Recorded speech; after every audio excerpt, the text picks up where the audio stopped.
Estudando o livro Nosso Lar. Espírito André Luiz.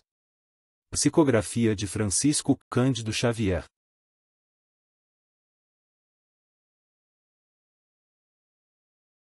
Considerações iniciais. Agora estaremos tratando do capítulo 11, e este vai nos trazer notícias do plano. André Luiz estava no Bosque das Águas, onde o seu acompanhante Lísias estava informando a importância da água, como nós já vimos no capítulo anterior. Depois de ter encaminhado, o instrutor, o amigo, o acompanhante, aquele auxiliar dos serviços de enfermagem, que está se serenando nesta região tão bela, diz a ele: olha André, seria muito difícil que você, em alguns dias, conseguisse absorver todo o conteúdo de tarefas que se realiza em um único dos departamentos de nosso lar. Você vai precisar aqui de várias semanas, vários meses, para conseguir inteirar-se de um só destes departamentos. Agora, ele já tinha condições de conversar mais à vontade, já se sentia como um dos que estava se afeiçoando ao ambiente de nosso lar.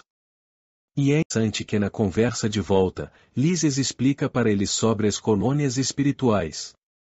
As pessoas ficam curiosas em saber sobre as colônias, se é só o nosso lar que existe, e nós vamos aprender na obra de André Luiz, que há em cada comunidade grande, em cada cidade, sempre há um grupo espiritual, sua dimensão invisível, responsável também por aquele agrupamento. Não que todos os espíritos que renascem naquela comunidade, tenham que ser originários daquela coletividade, mas estas coletividades, nos níveis diferentes do nível físico se responsabilizam por coordenar processos evolutivos dos seres que estão nascendo naquela comunidade, pelo menos da maioria, quando eles coordenam o processo de renascimento através da escolha de pais, dos problemas atinentes à reencarnação com os laços do passado, muitas coisas. Capítulo 11. Notícias do plano. Desejaria meu generoso companheiro facultar-me observações diferentes nos diversos bairros da colônia, mas obrigações imperiosas chamavam-no ao posto. Terá você ocasião de conhecer as diversas regiões dos nossos serviços, exclamou bondosamente. Conforme vê, os ministérios do nosso lar são enormes células de trabalho ativo. Nem mesmo alguns dias de estudo oferecem ensejo à visão detalhada de um só deles. Não lhe faltará oportunidade, porém. Ainda que me não seja possível acompanhá-lo, Clarencio tem poderes para obter-lhe ingresso fácil em qualquer dependência. Observemos isso. Os ministérios da colônia Nosso Lar são células de trabalho ativo. A colônia não é um resort para descanso, a colônia Nosso Lar é uma colônia de trabalho, uma colônia de aprendizado, uma colônia de transição, porque ela está entre o plano terrestre e as esferas superiores. Aqui também fica o orientador, o benfeitor e uma espécie de espírito protetor de André Luiz é o Clarencio. E o André Luiz é o tutelado dele, é um aluno dele. Isso aconteceu porque a mãe de André Luiz pediu para Clarencio atender às necessidades do seu filho, assim ele o adotou, passou a orientá-lo e conduzir o seu aprendizado. E podemos pensar um pouco e perguntar o porquê eles estão explicando tantas coisas específicas para André Luiz? Por que recebe tanta atenção? Por que ele está tendo todo esse investimento? Porque eles sabiam que ele ia coletar as informações, ia se aproximar de Chico Xavier e ia escrever a série, A Vida no Mundo Espiritual. Por isso que eles estavam dando esse tanto de informação para ele, porque André Luiz estava sendo preparado para desempenhar o seu trabalho. Voltamos ao ponto de passagem do aeróbus que não se fez esperar. Agora sentia-me quase à vontade. A presença de muitos passageiros não me constrangia. A experiência anterior fizera-me benefícios enormes. Esfervilhava-me o cérebro de úteis indagações. Interessado em resolvê-la, aproveitei o minuto para valer-me do companheiro quando possível. Lísias, amigo, perguntei. Poderá informar-me se todas as colônias espirituais são idênticas a esta? Os mesmos processos, as mesmas características? André Luiz já se acostumou a andar no aeróbus, igual alguém que se acostuma a andar no metrô. André Luiz, como sempre sendo muito curioso, agindo como um pesquisador, quer aprender tudo, quer investigar, queria saber mais sobre as colônias espirituais. E nós também gostaríamos de saber se todas as colônias são iguais a nosso lar. Será que é uma colônia espiritual que está na Índia, em Roma, em Nova York, na Nova Guiné, na África, será que todas são iguais? De modo algum. Se nas esferas materiais cada região e cada estabelecimento revelam traços peculiares, imagine a multiplicidade de condições em nossos planos. Aqui, tal como na Terra, as criaturas se identificam pelas fontes comuns de origem e pela grandeza dos fins que devem atingir. Mas importa considerar que cada colônia, como cada entidade, permanece em degraus diferentes na grande ascensão. Todas as experiências de grupo diversificam-se entre si, e nosso lar constitui uma experiência coletiva dessa natureza. Segundo nossos arquivos, muitas vezes os que nos antecederam buscaram inspiração nos trabalhos de abnegados trabalhadores de outras esferas. Em compensação, outros agrupamentos buscam o nosso concurso para outras colônias em formação. Cada organização, todavia, apresenta particularidades essenciais. Eis aqui a explicação de Lísias: não são iguais. Se aqui na Terra, nós encontramos bairros, cidades, estados e países com diferentes culturas, costumes e organizações, imaginemos no mundo espiritual. Se aqui na Terra temos tantas diversidades, no mundo espiritual tem muito mais, tem uma variedade infinita. Aqui, tal como na Terra, as criaturas se identificam pelas fontes comuns de origem e pela grandeza dos fins que devem atingir. Vejamos assim, temos nossas origens e nossas histórias. No mundo espiritual também, eles se reúnem de acordo com as suas origens, e de acordo com as finalidades que eles querem atingir. A diversidade é uma lei do universo, Deus ama a diversidade, tem que ser tudo com variedade. Olhemos para o universo, um planeta é igual ao outro? Um sol é igual ao outro? Claro que não. É Deus, e sua diversidade.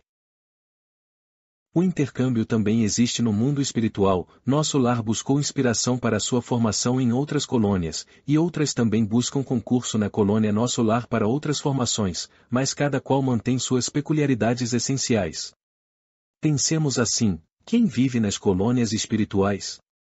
São os espíritos que desencarnam. Se eles eram diferentes, se têm características culturais diferentes, quando desencarnam, por que eles vão perder essas características? Só porque desencarnaram? Esse é o ponto que precisamos desenvolver, a fé raciocinada. Desencarnar não muda de uma hora para outra a nossa íntima. Não é pelo fato de termos perdido o corpo físico que mudamos de natureza. Agora, às vezes perguntamos: mas, o que disse vou morar numa colônia ou em outra?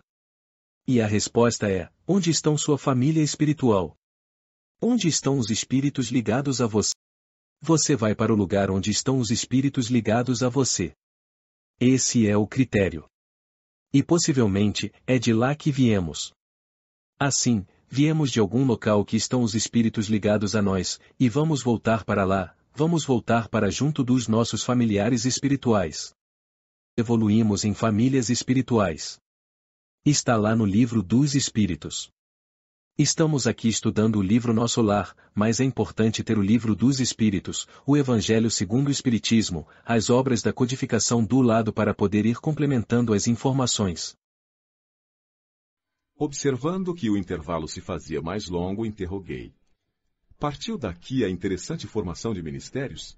Sim, os missionários da criação de Nosso Lar visitaram os serviços de Alvorada Nova, uma das colônias espirituais mais importantes que nos circunvizinham. E ali encontraram a divisão por departamentos. Adotaram o processo, mas substituíram a palavra departamento por ministério, com exceção dos serviços regeneradores que somente com o governador atual conseguiram elevação. Assim procederam considerando que a organização em ministérios é mais expressiva como definição de espiritualidade. Curioso, como devemos agir para adquirir conhecimento e aprendizado? André Luiz perguntou sobre a estrutura política de Nosso Lar, sobre a formação e divisão dos poderes, os ministérios, a organização. Vemos aqui novamente o intercâmbio existente entre as colônias formadas e as em formação. Utiliza a estrutura organizacional da colônia Alvorada Nova, que fica perto da colônia Nosso Lar, e fizeram algumas substituições de nomenclaturas e formaram a organização hierárquica e governamental de Nosso Lar. Muito bem, acrescentei. E não é tudo, prosseguiu o enfermeiro atencioso. A instituição é eminentemente rigorosa no que concerne à ordem e à hierarquia. Nenhuma condição de destaque é concedida aqui a título de favor. Somente 4 entidades conseguiram ingressar com responsabilidade definida no curso de 10 anos no Ministério da União Divina. Em geral, todos nós, decorrido longo estágio de serviço e aprendizado, voltamos a reencarnar para atividades de aperfeiçoamento. Lísias destaca um aspecto interessante de nosso lar, onde afirma não existir entrega de título ou homenagem apenas com a finalidade de agradar a um ou ao outro. Ou seja, em nosso lar, toda vez que alguém recebe um título, é por mérito de trabalho. É porque trabalhou, se esforçou, demonstrou tanta dedicação à colônia, espíritos, aos sofredores, tanta dedicação, que eles são merecedores de posição de destaque na colônia. E mais, a maioria está ali sendo preparado para a reencarnação, ou seja, temos espíritos que ficam ali 20, 30, 40, 50 anos e aí reencarnam. Outros vão para as esferas superiores e ficam 100, 500 anos no mundo espiritual, avançam para ter experiências mais sublimes no mundo superior. Enquanto eu ouvia essas informações, justamente curioso, Lísias continuava. Quando os recém-chegados das zonas inferiores do umbral se revelam aptos a receber cooperação fraterna, demoram no Ministério do Auxílio. Quando, porém, se mostram refratários, são encaminhados ao Ministério da Regeneração. Se revelam proveito com o correr do tempo, são admitidos aos trabalhos de auxílio, comunicação e esclarecimento, a fim de se prepararem com eficiência para futuras tarefas planetárias. Somente alguns conseguem atividade prolongada no Ministério da Elevação, e raríssimos em cada 10 anos os que alcançam intimidade nos trabalhos da União Divina. E não suponha que os testemunhos sejam vagas expressões de atividade idealista. Já não estamos na esfera do globo onde o desencarnado é promovido compulsoriamente a fantasma. Vivemos em círculo de demonstrações ativas. As tarefas de auxílio são laboriosas e complicadas. Os deveres do Ministério da Regeneração constituem testemunhos pesadíssimos. Os trabalhos na comunicação exigem alta noção da responsabilidade individual. Os campos do esclarecimento requisitam grande capacidade de trabalho e valores intelectuais profundos. O Ministério da Elevação pede renúncia e iluminação. As atividades da União Divina requerem conhecimento justo e sincera aplicação do amor universal. A governadoria, por sua vez, é sede movimentada de todos os assuntos administrativos. Numerosos serviços de controle direto, como por exemplo o de alimentação, distribuição de energias elétricas, trânsito, transporte e outros. A explicação é bem clara aqui. Quando o espírito é resgatado no umbral, ou quando ele chega em nosso lar, ele passa pelo Ministério do Auxílio. Por quê? Porque ele vai receber uma ajuda, pode ser uma ajuda de dias, de semanas ou pode ser uma ajuda de 1 ano, 2 anos. Porque, às vezes, acabamos de encarnar, e só precisamos de um apoio, precisamos de um braço amigo, de ajuda. Aí vamos para o Ministério do Auxílio. Depois que nós nos mostramos refratários, somos encaminhados ao Ministério da Regeneração, onde recebemos um tratamento mais intenso, já é um tratamento mais árduo. E vemos aqui que um fluxo constante. Quem já não está no auxílio e está na regeneração, está em condições de trabalhar, está em condição de fazer algum progresso, aí vai participar dos trabalhos no auxílio, comunicação e esclarecimento para se prepararem para futuras tarefas planetárias. Raros conseguem atingir o Ministério da Elevação, enquanto o Ministério da União Divina é a joia da coroa, é para aqueles espíritos que atingiram o alto patamar de espiritualidade. Sendo assim, percebemos que tem um progresso. Entramos lá, temos um programa de trabalho, temos um programa de aperfeiçoamento. Por isso, que o espírito tem que estudar, tem que trabalhar para se aprimorar. Vamos adquirindo conhecimentos, vamos ajudar, porque aí vamos desenvolver os aspectos morais e os aspectos intelectuais. Aqui, em verdade, a lei do descanso é rigorosamente observada, para que determinados servidores não fiquem mais sobrecarregados que outros. Mas a lei do trabalho é também rigorosamente cumprida. No que concerne ao repouso, a única exceção é o próprio governador, que nunca aproveita o que lhe toca nesse terreno. Percebemos aqui que existe uma lei, a lei do descanso, porque temos que repousar, temos que passear no bosque, temos que ter o dia de descanso, as horas de descanso, as horas de lazer, mas o governador, a autoridade máxima da colônia não descansa, não se permite descansar, e assim ficamos pensando, que espírito é esse? E como é que os valores são outros no mundo espiritual? Mas nunca se ausenta ele do palácio? Interroguei. Somente nas ocasiões que o bem público o exige. A não ser em obediência a esse imperativo, o governador vai semanalmente ao Ministério da Regeneração, que representa a zona de nosso lar, onde há maior número de perturbações, dada a sintonia de muitos dos seus abrigados com os irmãos do umbral. Numerosas multidões de espíritos desviados ali se encontram recolhidas.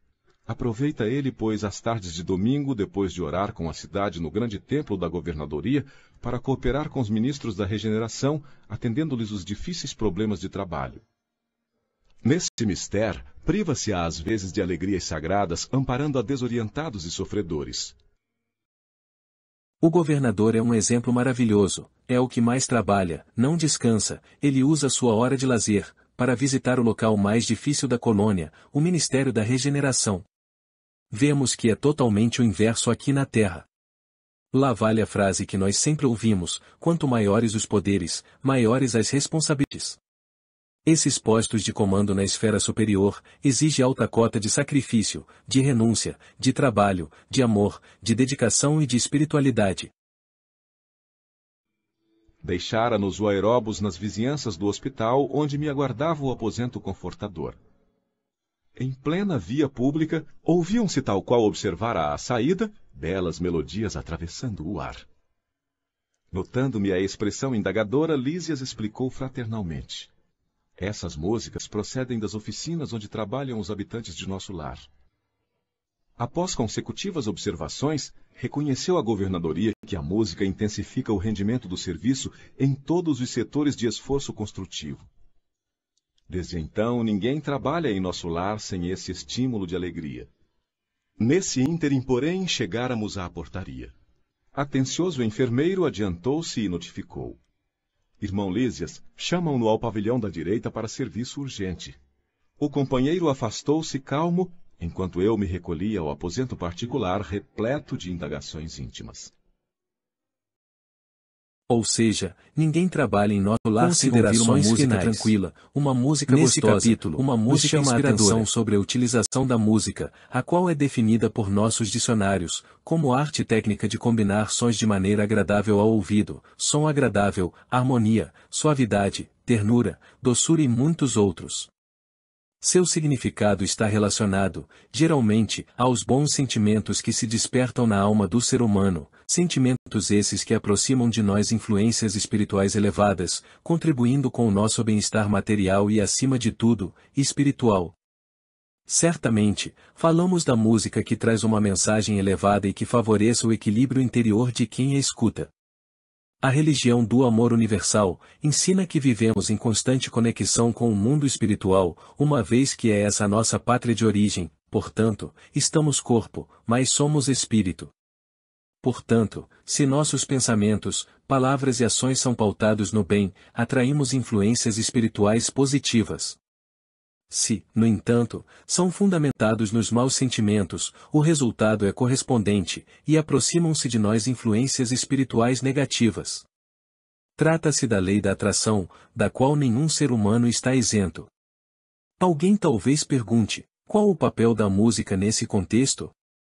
Bem, pense por um momento em como você se sente ao ouvir uma música que apresenta, além de uma melodia tranquila, uma letra que transmita a paz. É inevitável que, ao ouvi-la, em sua mente e em seu coração, você seja entusiasmado pelo bem que ela proporciona. Assim, ao fortalecer em seu íntimo os bons sentimentos, você se torna capaz de exteriorizar o que recebeu de bom no momento em que a ouviu. Com vibrações de tranquilidade, alegria e serenidade, sintonizamo-nos, então, o Pai Celestial e as almas benditas que nos desejam ajudar, afinal, nossos anjos guardiães e amigos espirituais, apenas nos auxiliam por meio das condições favoráveis para a sua atuação em nossas vidas. Dessa forma, ao ouvirmos músicas benéficas ao nosso coração, conectamo-nos à frequência divina que move o mundo e refletimos, em nossos atos, o amor que existe em nós. Há, por exemplo, tanta espécie de vozes no mundo, e nenhuma delas é sem significação.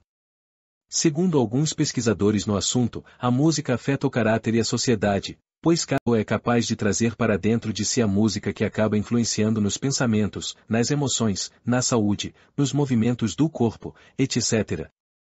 Portanto, diziam eles, cabe aos compositores serem morais e construtivos e não imorais e destrutivos em suas músicas.